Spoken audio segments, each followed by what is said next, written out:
Hello and welcome back to the Chronicles of a Gooner. It's another live stream, another live show. Bit of a hybrid this one. We're going to be talking transfers, but we're also going to be looking ahead to tonight's Carabao Cup tie against Leicester City.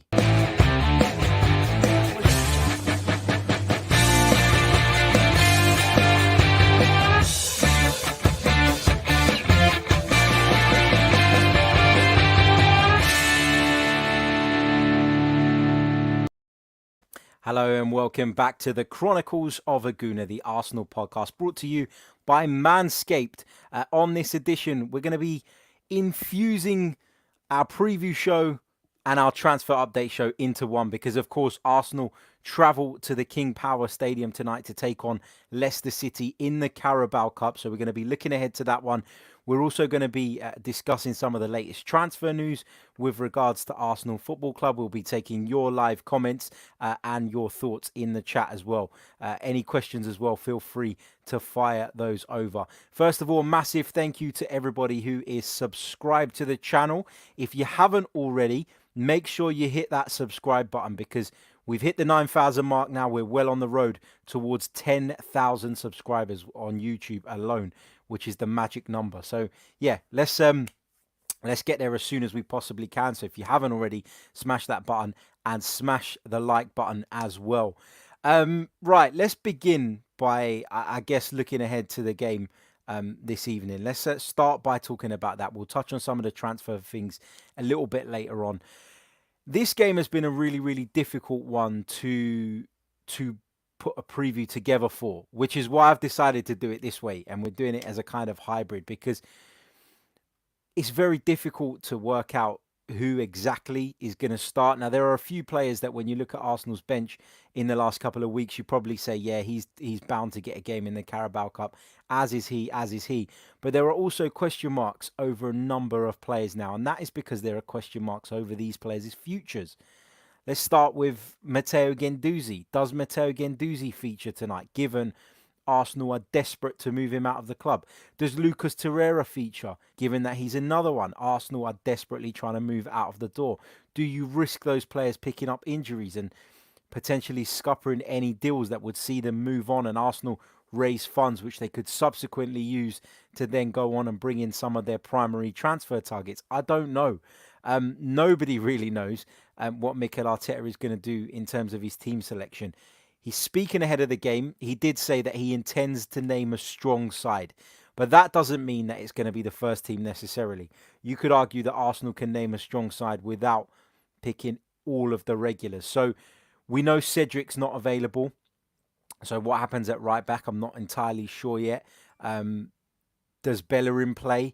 Does Maitland-Niles come in there? I don't know. It's another one of the questions that we've got today. We know that Kieran Tierney is due to resume training later this week, but we can assume, or I'm sure, that he's not going to be involved whatsoever. David Luiz back in contention. Of course, he was on the substitutes bench the other day, came on really, really late. So there's a chance that David Luiz could play if he's looking for fitness. In the middle of the park, we expect Mohamed El-Neni to start. I've seen a few reports of that on Twitter that he is starting, but who that will be alongside, I'm not sure. Will Joe Willett come into the side? Will Emil Smith, I think Emil Smith-Rowe's injured, my apologies. You know, there are just so many sort of question marks around who's going to play, who's not going to play, what will the system be? Will Mikel Arteta take the opportunity to look at a different system? I don't know. Just looking at the list of absentees, which I've got in front of me now, Emil Smith-Rowe, as I've just said, shoulder problem. Socrates, calf injury. Kieran Tierney with that tight groin. Cedric Suarez is out as well with a calf problem. We know Callum Chambers is out. We know Pablo Mari's out. We know Martinelli's out. And we know that Mustafi's out. So there are a lot of questions. Does William Saliba get a game? Up top, you know, Nicolas Pepe is probably going to get a game. Eddie Nketiah is probably going to get a game. Does Bukayo Saka play as one of the front three? So many questions. So I'm not going to sit here and try and predict what Mikel Arteta is going to do because it is really, really difficult to do that. But we're going to talk about some sort of wider topics going into this game. And one of them, I can see it in the chat already, is Mesut Ozil. Arsenal O says, do you want to see Ozil? A load of people have been asking me that question today. And I'm going to just draw your attention to a post that we put on our community tab on the channel. If you haven't checked that out, please do, because I actually didn't know this feature existed until about a month ago, and I've been using it and I found the interaction has been incredible. So what we've been doing is the articles that go up on our website, which you can find chroniclesafc.com. We've been sharing those via the community tab and getting you guys to share your thoughts and put your comments. So one of the articles we put up today was, should Mesut Ozil be included in the squad to face Leicester City in the Carabao Cup? And now I'm going to go through some of you guys' responses from that post. What are your thoughts on Mesut Ozil featuring tonight? Put them in the live chat as well. I'll come to some of those in a minute before we sort of move on from the Leicester game. So just to pick out a few comments. Andy McDonald, just leave already. Sick of this guy. Clearly not a player for Arteta, who demands a work rate of which Ozil has none. The sooner he leaves, the better. Some of you have a different opinion. Bob Eagle says he should play. He's being paid good money. Ray Anderson says Ozil was a class player, but if Arteta doesn't see him fitting the way that Arteta wants to play, then you can't play him. Just picking out a couple more at random. Alistair Ben says no, play Willock or Smith Rowe. Well, we know Smith Rowe is not available. Zek says Stormzy would correctly say that Ozil is a waste man. He'll just waste our time, especially in a match against, honestly, a top 4 side. So, you know, lots of you don't want to see Mesut Ozil in the side. Philip says no. Andre says no. Jamie says no, not good enough. So the general consensus appears to be that you guys don't want to see Mesut Ozil in the side tonight. I'm okay with Mesut Ozil not being in the side. And when I say I'm okay with it, I mean I'm not going to lose any sleep over it. I'm not going to go on a massive rant about it. I'm not going to kick off about it because I've just got used to Arsenal without Mesut Ozil now. It's just a subject that just keeps cropping up every time a game like this comes along, for example. But what I will say is this. If Mikel Arteta is the man he says he is, and by that I mean somebody who picks players based on their merit, based on them training well, based on them, you know, being the right fit for this game, based on sort of the fact that he's told us that he's doing things with a clean slate now after there were some issues with a number of players, not just Ozil, Guendouzi too, then if Ozil has been training, why shouldn't he be in the squad tonight? And I'm not saying that I want him to start before everybody starts jumping on me in the comments, or that I want him to be part of this Arsenal team moving forward, or that I want to see him made a focal point of the side again. I'm not saying that. I'm just simply saying that if this is not a big sort of, you know, there isn't this big agenda against Mesut Ozil, then why shouldn't he be in the squad for a game like this? That would be, you know, if you're going to talk about the likes of Willock starting, if you're going to talk about the likes of Nketiah coming into the side, you're talking about some of the fringe players getting a chance to start tonight, then surely at least Mesut Ozil is in that bracket below, which means he could at least be a substitute tonight. That is kind of my point. There is obviously something more going on here, and Mesut Ozil's come out and said it. He got battered for saying what he said.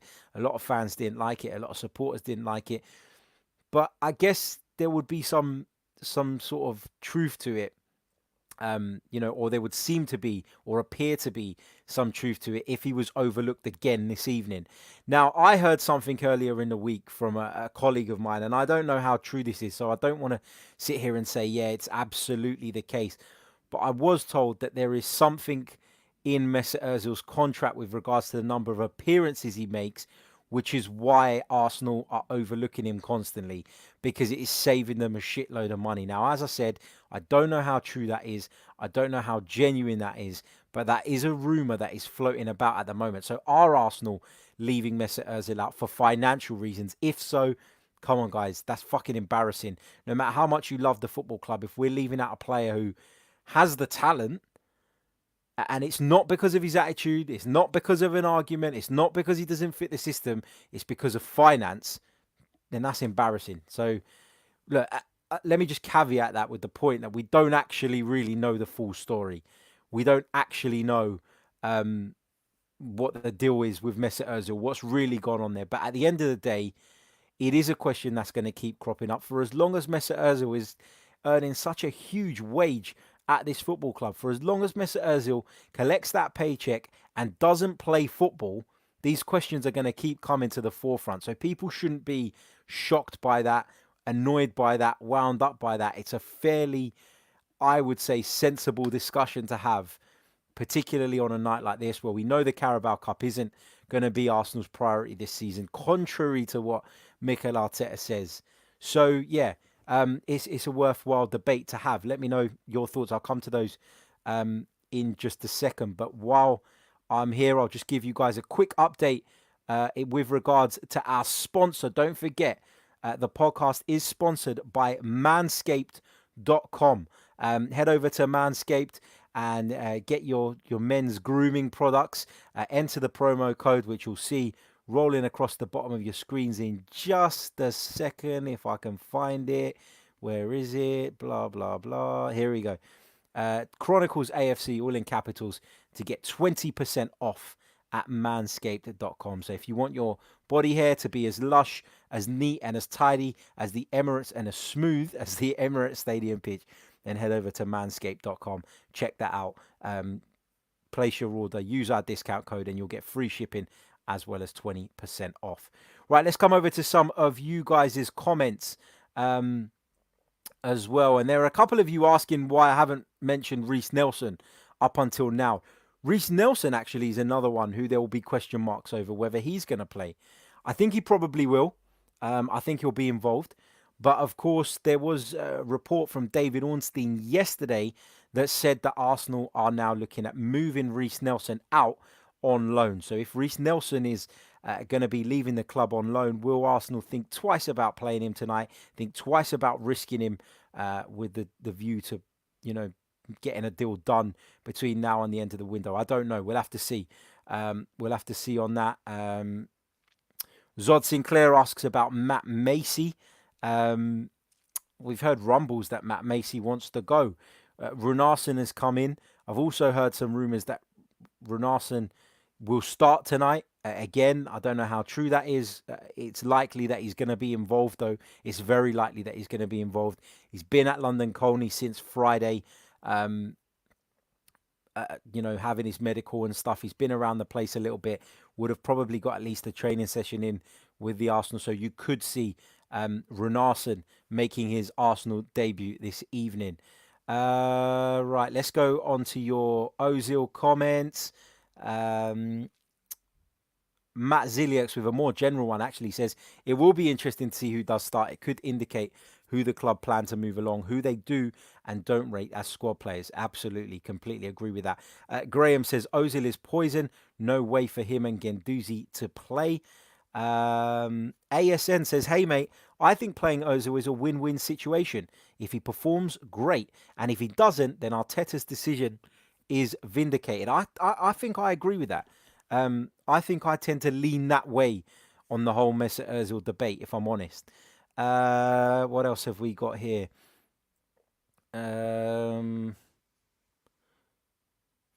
Maximus is, I think he's been a little bit sarcastic here when he says, we don't need Ozil. I mean, we are creating tons of chances without him. Chris says, Ozil ain't leaving, so why not play while he's here? Where else would someone get paid for doing nothing? True. There's mixed views on this. Tofa says Ozil just doesn't fit the system. It'll be useless to have him on the field. Demetrius says, hi Harry, given that he's not going anywhere, he should play. The main issue, I think, is the formation. He can't fit in the 3-4-3. He needs a 4 at the back. If he was to be shoehorned into this side somehow, you'd have to say that it'll probably be as one of the front three, no? Maybe from the right, where he can drift in on that left foot a little bit. I don't know. Let's see. Let's see. Not saying he is going to feature. Haven't got a clue, to be honest, if he will or he won't. But yeah, let's see. Let's see what happens. We're about, at the time of this going out live, we are about an hour and 15 minutes away from hearing the starting lineup. So we'll keep you posted via Twitter on that. So give us a follow at Chronicles_AFC if you don't already. Right. kind of brings me to the end of the preview section of tonight's game. As I've said, it's been an extremely difficult game to preview, given we don't know a great deal about what's going to happen. Of course, Mesut Ozil, the question around him is the big talking point, as it always seems to be with anything involving Mesut Ozil. So a wide variety of sort of opinions in the chat about whether it would be the right thing or not for him to feature. We know that Mikel Arteta is going to make changes tonight, or we expect him to make changes. We know that Brendan Rodgers is going to make changes. Brendan Rodgers has made no secret of the fact that he will be making numerous changes tonight, that he's going to use the opportunity to have a look at some of his younger players and some of his fringe players. So we're going to make changes. I would imagine Leicester are going to make changes. So it makes this game a really, really difficult one to predict on that basis, because not only is it very early on in the season, not only are we looking at two squads actually with players in them who could potentially be leaving those clubs, with a transfer window still open. It's just a combination of factors that make this extremely difficult to predict. But let's hope Arsenal go out there, win the tie, progress to the next round where we'll take on Liverpool. Lincoln, I think it is. Most likely going to be Liverpool. And yeah, we'll take it from there, see how it goes. It is a cup. It is a competition that I believe Arsenal are capable of winning. And, you know, as Mikel Arteta said in the build-up to this one, only one team can win the Premier League, and there are a number of titles up for grabs. You can't let them go without a fight, because if you do, you'll end up a very frustrated club at the end of the season. And there always is a number of clubs, isn't there, who are frustrated by the lack of silverware at the end of the season. So it is an opportunity. I think Mikel Arteta will be desperate for a result, but I think he'll also be mindful of the fact that we play Liverpool on Monday, and that the Premier League and the Europa League are the two competitions from which we can achieve Champions League qualification. Therefore, they should be the priorities. So let's see. Right. Let's talk a little bit about the latest transfer reports doing the rounds today. And it's been a little bit of a slow day in terms of new reports, in terms of new transfer stuff. It's slowed down a little bit, actually, over the last few days, if I'm being honest. It very much feels like, as a fan base, we're just kind of holding on with our fingers crossed, waiting to find out whether or not we're going to be able to get Thomas Partey, whether or not we're going to be able to get Symeou, whether we're going to be able to move on to Herrera, Guendouzi, Socrates, Mustafi. You know, it just feels like a waiting game at the moment. And before we go into touch on some of these latest reports, I've got to admit, been in a bit of a shit mood today. Not because of Arsenal, not due to anything football related. Just a bit tired. Work's catching up on me a little bit. And yeah, it's put me in a little bit of a bad mood. And I guess where I normally sit and I talk about, you know, I sit and I talk about my thoughts on things, and I try and give a pragmatic, sensible explanation as to why I come to the conclusions I do. I'm just in that kind of fed up mood today, and I'm fed up with this transfer window.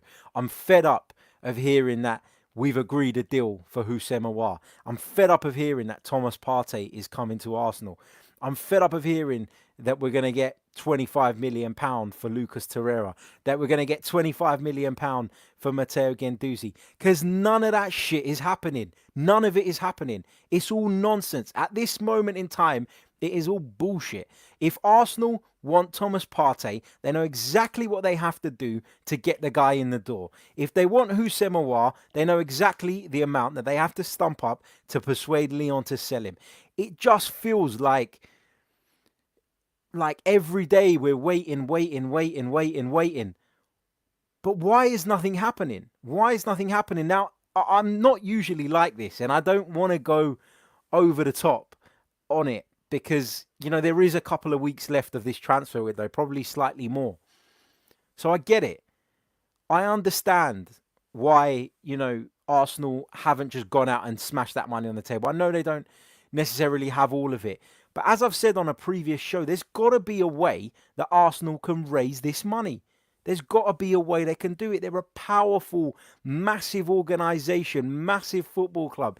There's got to be a way that Arsenal can raise this money, whether it's through the owners, whether it's through something else, to get at least one of these deals done. Now, when I'm thinking about it sensibly, when I take my bad mood hat off and put it to the side for a minute and I think about it, I probably do think that we'll do one of those deals. But it's this, why do we have to leave it till the fucking last minute? Why do we have to leave it so long? Why do we have to be the last ones to act? Why do we have to be the ones that wait till deadline day to get our business done? Yes, we've done some business, but we haven't done enough to transform us from a team that finished 8th to a team that can compete for a place in the top 4. And whilst the focus tonight should be very much on the Carabao Cup tie, as Arsenal fans, with every day that goes by and the more the clock ticks, and we see that actually we've still not signed a central midfield player, then people are going to get frustrated. People are going to get wound up. And there's only so much you can urge patience and you can urge calm before you stop yourself and think, hold on a minute, these people might have a bloody point. And I'm at that point today. Now, maybe I'll wake up tomorrow in a much more calm state of mind with regards to Arsenal's transfer business. But at this moment in time, I am frustrated. I am deeply frustrated. And I'm frustrated that, we hear Liverpool want Diego Jota. And the next day they sign him. We hear that, Man United want Donny van der Beek. And a few days later, they've got him. It just feels like with Arsenal, all our deals just drag on and on and on and on. Why does it take so long? Why does it take so long? Is it because there are leaks in the press? And that's why we hear about this interest way before we actually should, way before there's anything to report about. I don't know. Maybe I pay more attention to the transfer rumours that are Arsenal related than I do to ones involving other clubs. I don't know. But look, at the end of the day, it just frustrates me. It does frustrate me. Fingers crossed, though, we do some of that business. We do get one of those deals over the line. And we can push on as a football team. But yeah, just wanted to have a little bit of a rant on that. Again, I'll probably wake up tomorrow in a much calmer mood with a very different, I should say, outlook on things. But at the moment, it's just the way I'm feeling. And I want you guys to let me know how you guys are feeling in the comments as well. And lots of comments coming through in the chat at the moment. And this is a great point. This is the one I've been waiting for someone to drop this in the chat. And this one comes from Majid, who says, how are teams like Wolves, Villa and others buying all these players? Are they really richer than us? This is my point. This is what frustrates me. It's not that, if we look around the transfer window and there's very little movement and Arsenal are, struggling to get deals done due to finance, but everybody else is kind of on the same, in the same boat, I guess, then you can kind of get that. You can kind of deal with that. But it is frustrating when you look at Wolves, for example. They signed a forward for 30 odd million. And I think that was the amount. They signed Nelson Semedo today, £35 million, something like that. How the hell do Wolves have this money? How do Wolves have this money and Arsenal don't? Arsenal were in Europe last season. Wolves were in Europe last season. Arsenal are in Europe this season and Wolves aren't. So theoretically, Arsenal should be in a better position. Now, I know there are different elements to that. For example, Wolves have a much smaller wage bill, of course. But it's all relative to the club, isn't it? Wolves are spending. Villa are spending. Leeds are spending. There are just so many clubs that have been able to spend money and get business done during this transfer window. Business that will improve them as teams, that will increase their chances of achieving their objectives and their goals. But it just feels to me like Arsenal are just stuttering along in terms of the business again and in terms of our negotiation procedure and process. Are we just not good at it? Are the people at the club not good negotiators? Do they dilly-dally? Do they try and play hardball too much? I don't know. Let's see. Let's see. I would love, as Emmanuel says here in the chat, for us to get business done early. I'm also realistic enough to understand that it can't always be that simple, but that doesn't mean that I can't feel frustrated. I'm talking about the way I'm feeling about it now. There might be no logic to it. There might be no legit reason for it. There might be no solid argument to why I'm feeling this way or solid justification, but it is the way I'm feeling. I am starting to get a bit fed up, a bit wound up of the transfer rumours and the fact that there seems to be no progress on those things day after day. Right, I'm going to draw your attention to the Chronicles of a Gooner website, chroniclesafc.com. If you haven't already, check it out. Daily transfer updates going up on there, where our writer Luke goes around the different media outlets in the morning, has a good look through everything, picks out the stories that we believe are the most interesting ones, or the most legitimate ones. Not always legitimate. I don't think that's the right word, because we know there's a lot of hot air when it comes to transfers. But the ones that we feel are worth raising, and we collate them all into one place so that you guys can pick them up without having to scroll through 101 different websites. And the first one we want to start on is with regards to Thomas Partey. Now, there have been a lot of suggestions, and it's something I've said as well, that Arsenal could try and use Lucas Torreira as some kind of make weight in this deal. That the fact that Atletico Madrid have made it clear that they're interested in Lucas Torreira should be something that Arsenal use to their advantage. But regardless of my view and how I think it should play out, football correspondent Fabrizio Romano says that Arsenal will have to pay Thomas Partey's release clause in full if they're going to sign him. Atletico Madrid have recently agreed a deal with Juventus worth £49.5 million for Alvaro Morata and no longer need to offload a key player to raise funds. Arsenal were hoping that they could use Torreira to lower the price of Partey, but the Madrid club have expressed that they are only interested in loaning the Uruguayan midfielder. So it's very clear Atletico want Thomas Partey to stay. They want Lucas Torreira as well as the Ghanaian, and they're only interested in a loan deal for Lucas Torreira. Now, from an Arsenal point of view, there's no way we can be allowing Atletico Madrid to take Lucas Torreira on loan if we can't do a deal regarding Thomas Partey. It simply can't happen. I'd rather Torreira went somewhere else, on a loan deal as well.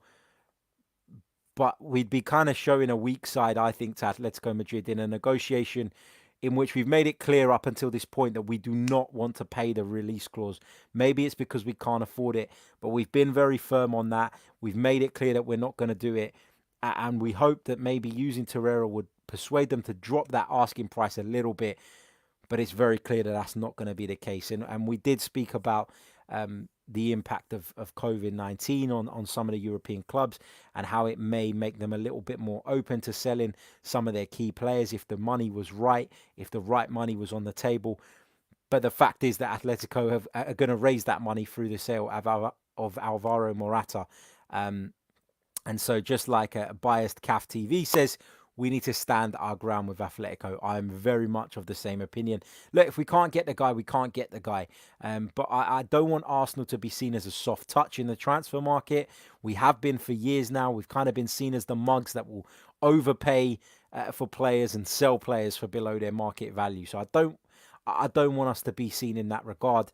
Therefore, we've got to stand our ground. If Atletico is standing their ground on Thomas Partey, we need to do the same. We need to be firm. And if it happens, it happens. If it doesn't, turn our attentions fully to Symeou and at least get that deal done.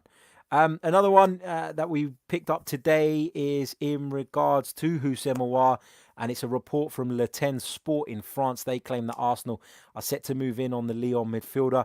The 22-year-old has been a target throughout the window, and with under 2 weeks to go until the transfer deadlines, it seems as though Arsenal are finally ready to make this transfer happen. Arsenal are currently trying to offload Lucas Torreira and Matteo Guendouzi in order to help fund the move, but have so far been unable to do so. But Le 10 Sport in France suggesting that Arsenal are at the point now where they're going to get serious about this and they're going to make this transfer happen one way or another. So we can take some encouragement from that. But again, as I say, with all the reports that we share with you guys, these reports, sometimes they're good, sometimes they're not. We're just relaying the information. I'm not in the know. We're just sharing this information with you guys, and we can make our own conclusions to that. And finally, I think there's one more story. Yes, there is. Football.London have reported that Arsenal are ready to listen to offers for the 28-year-old centre-half Shkodran Mustafi. Arteta looked as though he wanted to keep Mustafi, but now it seems Arsenal willing to let him go in an attempt to raise funds.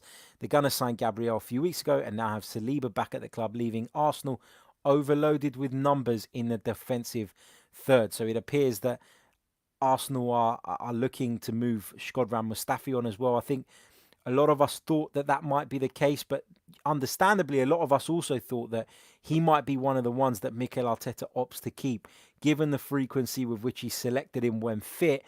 You did get the impression that Mustafi was one of the better centre halves in Mikel Arteta's eyes. I think on the right side of a three, he's a much better player than he is in a two. I certainly agree with that. I still think that I'd rather keep Mustafi than Rob Holding, but will you raise money from Rob Holding? No. You might raise something from Shkodran Mustafi, though, given sort of his past, given his some of his credentials. So, yeah. And when I say his past and his credentials, I'm talking about the fact that he was a German international. I'm talking about the fact that he's won a World Cup, not that he's been a brick wall for Arsenal or anything like that. But that's a quick roundup of some of the transfer stories doing the rounds today. Let's go over and have a look at some of you guys' comments. Apologies if I missed some of these.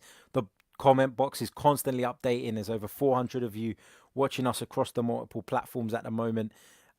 So I may miss your comments. If you've got any comments you really want me to read out or questions, put them in the chat right now in 3, 2, 1. Do it now. And I'll give you guys a few seconds to get those in there before I come over to them, while I just check in on how many of you guys have liked the stream so far. I know I keep talking about likes. I know I feel like I'm always bloody banging on about it, but it is so important for the growth of the channel, as you've seen recently. There are over 400 of you watching across the multiple platforms right now, but we've only got 77 likes. So guys, in 3, 2, 1, smash that like button. Hit the button now. It doesn't cost anything. It's a massive help, and it will help the channel grow further. So please do so. Right. Let's see. Got a couple of questions coming through now. Daruv says, Do you think Raul might have got these deals done a bit early? Interesting question. It's a really, really interesting question, because I don't know. I wasn't ever Raul's biggest fan. I always felt like he spoke a good game, but didn't actually really deliver. It felt like with Raul, we were going down a route of we were only dealing with certain people. Raul was very much of the opinion that you don't scout, you use your contacts, and that can be good in some ways, because in some deals it will benefit you, but in others, I think you end up signing players that maybe don't necessarily fit the side just because you're trying to keep this book of contacts constantly happy. So I wasn't a massive fan of Raul. I wasn't upset when he left. I don't think that he would have done any better in the transfer market. What I will say is that Edu is certainly not as experienced as Raul in this kind of game, and maybe that is where Raul's, know-how might have helped a little bit. But again, we didn't see massive differences when Raul was in charge. There was this thing, wasn't there? Don Raul, everybody used to say it, everybody used to bang on about it, but is he actually that good? I'm not 100% sure. So I couldn't categorically say that if Raul was still at the club, we would have got these deals done earlier or had more chance of getting them over the line. Omar says, do you think it's contradictory that Arteta said he was being backed by the Chronicles, yet he isn't getting his top targets? Well, I think when Arteta says he's being backed, he means within the club's means, obviously. And I do, as much as I've had a rant on this stream about being frustrated by the lack of business, and lack of business is the wrong word, because we have done some business. I said I was frustrated by the fact that we keep hearing about Awar, we keep hearing about Partey, we keep hearing their priority targets, yet there's been no movement. Why don't Arsenal just get it done? There must be a way of getting this done.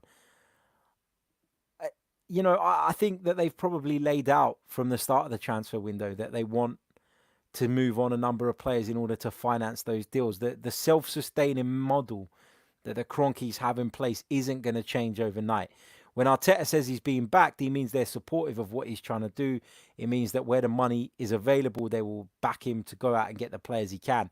But I don't think that ever meant that they were going to just pull out the checkbook and throw massive sums of money into the football club in order to get those deals over the line. So it's I'm not saying they're not backing him. I just feel like they need to be a little bit more creative, because clearly other clubs are finding ways during these difficult times to get business done, significant business as well. We're not talking about £5-10 million signings. We're talking about the likes of Wolves bringing in players for 30 plus million. We're talking about Leeds bringing in £20 million players who haven't been in the Premier League for 16 years. So, that's all I'm saying. These clubs must be doing something. They must be being a little bit more creative in terms of the way they use their finances in order to do this. Or if they're not doing that, they're taking massive risks. And Arsenal, if they believe in Mikel Arteta, should be taking these risks. They've already promoted him to first team manager.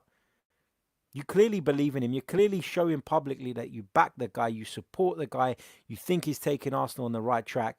Then take those risks. Why can Wolves take a risk? Why can Leeds take a risk? Why can Aston Villa take a risk? And Arsenal can't. It's frustrating. Let's move on. Let's see what else you guys are throwing in terms of questions. Let's see. Nimsy Lot says, when will Kroenke sell up? I wish I could answer that, but I don't think it will be anytime soon, if I'm being honest. Daniel Robert, he says, we need to calm down. What will happen. If we sign or don't sign the players, trust the process. Yeah, look, I am the first one to admit that I'm in one of those moods today. I said it earlier on in the stream. I realised that I'm being a little bit reactionary today. I realised that. But sometimes you can't help but say what you feel. And that's how I feel today, based on Arsenal. We could hear tomorrow that there's been progress in one of those negotiations, and then you'll be a lot happier. You'll be in a much better mood. But at this moment in time, it's just the way I feel. Brad Richardson says, do you think triggering Partey's release clause weakens Arsenal's hand in the Aouar deal? It's a good point. It's a very good point. Because Arsenal would essentially be showing that they have 45 million, 46 million pounds, whatever it is, available to do that deal. In which case, Leon will probably turn around and say, well then, you're not going to pay us in installments. You're not going to take the piss out of us. We need to bring in players as well. But that's assuming that Arsenal are going to be able to do... The angle you're coming from, Brad, infers that Arsenal are going to go after both players. And as I've said right throughout this transfer window from the very beginning, I really doubt that we're going to be able to bring both in. I don't see that as a realistic objective. One or the other, yes, but I don't see us bringing in more than one of those players. So for that reason, while it's a great point, I don't think it would weaken us, because I think it is very much one or the other at this moment in time. Martin Ross says, do you think the new goalkeeper might start the game tonight? Yeah, there's a very good chance of that. We'll get the team using around about an hour from now. So we'll know whether Alex Runarsson will be making his Arsenal debut. Certainly expect him to be involved. Whether he'll start or not, whether Matt Macy will get the nod ahead of him, I don't know. But we'll have to see. But yeah, there's certainly a very, very good chance of that. Chris Pantelli says, do you think we'll win tonight? I was going to save my prediction to the end, but I'll give it to you now, seeing as you raise it in the chat. I think Arsenal can win tonight. Yeah. I think Arsenal will win tonight. And I say that because I've been listening to Brendan Rodgers in the build-up to this game, and he's made it very, very clear that he's going to make a number of changes. And he's been a little bit more open about that and playing down the competition a little bit more than Mikel Arteta has, which suggests to me that Rodgers really does have his eyes on other things. I think Arsenal do too, but Arsenal have that extra depth, in my opinion, that extra depth that will allow them to field a slightly stronger side than Leicester. And fingers crossed, I know we're away, which is a bit of a disadvantage, but fingers crossed that'll be enough to get us over the line. Let's see what else we've got. Just going to pick up one or two more bits before we end today's stream. Looking forward to sitting down and watching the football this evening. For those of you wondering where you can watch it, it is on the Carabao Cup's website. You have to sign up and buy a pass, which is £10, I believe, but that will get you to be able to log in and watch a HD stream with commentary as well. That's what I've read on the website. So yeah, looking forward to that. Let's see what else we've got. Fred H raises a good point. Why are we not giving Balogun a go? He's 19 and we are demanding 10 to 15 million for him. Surely that shows we rate him. Yeah, it's a great point. Will he be involved tonight? I don't know. There's been a lot of speculation about his future. Is he going to stay? Is he going to go? What is his value? What should we be demanding from him? We'll have to wait and see. But yeah, your point certainly makes sense. If he is that highly rated at Arsenal, so highly rated that we're asking for 10 to 15 million pound, then surely he should be in contention for a game like this one. If not in the starting lineup, at least on the substitutes bench. But I do think that although I expect Mikel Arteta to make those changes that I've spoken about earlier on in the programme, I do think he will probably be having one or two big guns on the bench as well, just in case things go south. Because I said it at the top of the show, I do think that Mikel Arteta does genuinely want to win this game, does want to progress in this competition, and he does see it as another title that is up for grabs. Right, just quickly before we finish up, let me know in the chat where you are watching us from. I love doing this, been doing it for the last few days. Love to see where you guys are tuned in from. A quick reminder for you, if you haven't already, smash that like button. Let's have a quick look and see whether we've picked up any more on that front, because it wasn't quite where we needed it to be a little bit earlier on. We are now on 109 likes. Guys, keep smashing that like button. Let's take that up as far as we possibly can between now and the end of the stream. Just a couple of minutes left while I wait for you guys to let me know where you are joining me from. Big hello to the Gunners in Malaysia. To Omar, who's currently in Zanzibar. Enjoy your holiday, mate. To Billy, who's in Newmarket. To Carrie, who's in Espoo, Finland. Niall Healy's an Irishman exiled in Glasgow. Love that. Brad Richardson's in York. Abbas is in Papua New Guinea. Tarek is in Jamaica. Michael's in Kenya. Emmanuel's in South London. Zod is in Trinidad and Tobago. Erihart is in Switzerland. Ray's from Ocean City, Maryland on holiday. Kanyeezy is joining us from South Africa. Rydog's in Vancouver Island. Malin's in Norway. Delinga's in Abu Dhabi. A couple more in Abu Dhabi. Oliver's in Kenya. Biased Calf TV's in Plymouth. John Joe from Sierra Leone. Sidan in India. In Nagpur to be specific. Milka's in Germany. Jeff's in Seattle. Eddie's from watching us from Canada. Some of the same places coming up as well. Brilliant. Stuart's joining us from Perth. Sunday's joining us from Uganda. Dramatics joining us from Houston, Texas. So again, massive thank you to all of you for tuning in. Worldwide audience. Absolutely love interacting with you guys on a daily basis as well. Fingers crossed we get through in the Carabao Cup. We make our way through to the next round where we'll face Liverpool or Lincoln. But let's focus on one game at a time. Fingers crossed there'll be some more positive transfer news in the coming days as well, and you won't have to listen to another one of my rants. Thank you very much for tuning in. Don't forget to like the stream if you haven't already. Subscribe to the channel if you're new.